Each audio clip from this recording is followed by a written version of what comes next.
Krone TV dreht heute beim Automotive-Spezialisten Duvenbeck in Herne, der die Unternehmensinitiative Green Logistics aus der Taufe gehoben hat.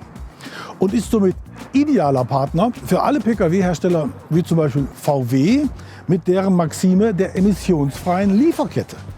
Das setzt natürlich zwingend voll elektrisch betriebene Zugmaschinen voraus, allerdings mit einer Aufsattelhöhe von lediglich 950 mm. Denn VW klingt ja irgendwie nach Automobillogistik und die verlangt bekanntlich auf dem Auflieger 3 Meter im Lichten.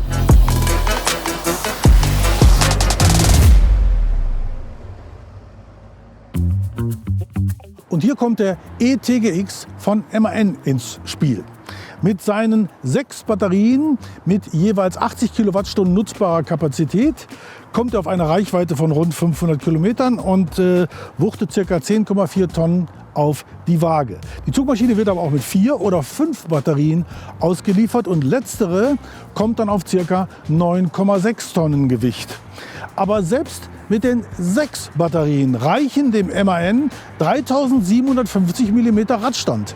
Viele seiner E-Kollegen gehen da schon eher in Richtung 4000 mm, respektive sogar 4150 mm beim Scania.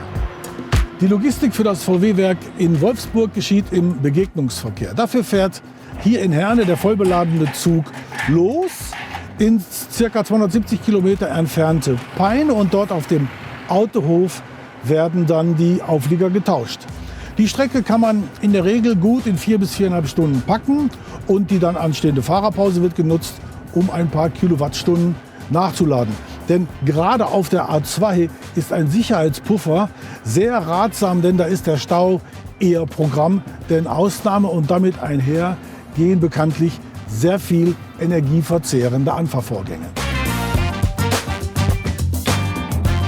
Selbstverständlich können die E-Trucks auch in Herne an diversen Ladesäulen mit frischen Elektronen versorgt werden.